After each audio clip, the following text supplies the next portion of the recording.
The Samsung Galaxy S24 is slated to launch in a few weeks, thus there aren't many details still available to leak.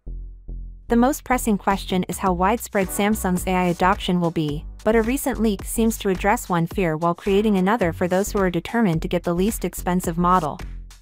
Admistry Lupin, who had already published mock-ups of the new phones just before Christmas, has uploaded what seems like promotional text on Twitter that lists the main features of the S24 Plus and S24 Ultra. The Walmart website was apparently where it initially appeared, but it has since been removed. For the sake of posterity, Google has cached it here. The first is a phone app that we've already heard about. Users will apparently be able to talk and have their words quickly translated into a variety of different languages.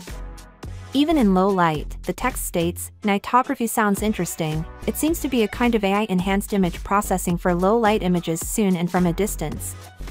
And last, there's Generative Edit, which sounds a lot like the magic eraser seen on some of the more recent Pixel phones.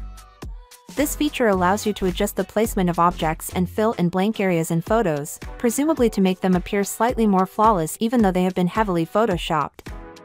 In other words, it relies heavily on Samsung's cloud servers because it consumes a lot of resources. It's odd that the headlines only mention the S24 Plus and S24 Ultra, leaving out the entry-level S24. This could simply be because Walmart didn't list the phone until after realizing its error, but it also could imply that Samsung's least expensive phone won't be receiving the same promotional materials. Although it seems a bit crazy, a recent leak revealed that the Qualcomm Snapdragon 8 Gen 3 chipset would only be available in North America for the base model, even if both Presser variants will have it. Finally, what are your thoughts about it? So without being said, let me know your thought in the comment below, and if you are new here, please subscribe. Peace out.